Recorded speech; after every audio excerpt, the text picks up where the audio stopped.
আসসালামু আলাইকুম এভরিওয়ান, সবাই কেমন আছেন? আলহামদুলিল্লাহ আমিও ভালো আছি আল্লাহর রহমতে।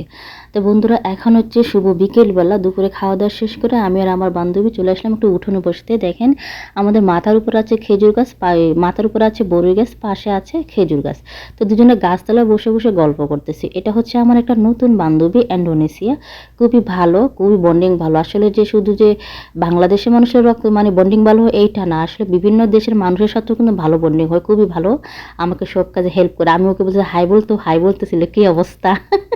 ও তো বাংলাতে বুঝে না, ও আমাকে বলতেছে যে আমি কি বলতেছি, তো আমি ওকে ইংলিশে বলতেছিলাম। তো যাই হোক, দুজনে আমরা সবসময় মিলে থাকি, সবসময় হেল্প করি দুজন দুজনের কাজে। তো দুজনে বিকেলে বসে বসে আড্ডা দিতেছিলাম। আর আমার একটা কথা মনে পড়ছিল, আমি কিছুদিন আগে 2টা ভিডিও বানিয়েছিলাম জুইকে নিয়ে। এখন ওই মেয়েটা বলতেছে একটা ভিডিওতে তার নাকি বিয়ে হয় না, তার নাকি লটারির মাধ্যমে বিয়ে হয়েছে, এটা নাকি বিয়ে হয় না। আজব কি বাংলাদেশে ভাই, লটারির মাধ্যমে কারো বিয়ে হয়? আর বিয়ে যদি না হতে বাচ্চাটা আসলো কোথা থেকে? সে এতদিন ছিল কেন? কি অবস্থা? আচ্ছা, আপনাদের কার কার লটারির মাধ্যমে বিয়ে হয়েছে? আমার কাছে যতটুকু মনে হয় মেয়েটা ছোট, তো তাই অনেক কথা বলে ফেলে, বেশি বয়স না, কিছু বুঝেও না। যাই হোক, কি বলবো, কার কার লটারির মাধ্যমে বিয়ে হয়েছে বাট করার ইচ্ছা আছে অবশ্যই কমেন্ট করে জানাবো। আমি তো হাসি থামাইতে পারতেছি না। কি অবস্থা দেশের! লটারির মাধ্যমে নাকি বিয়ে হয়। এইদিকে দুজন বান্ধবী মিলে কথা বলতেছি আর এই যে খেজুর দেখতেছিলাম। আল্লাহ হাফেজ।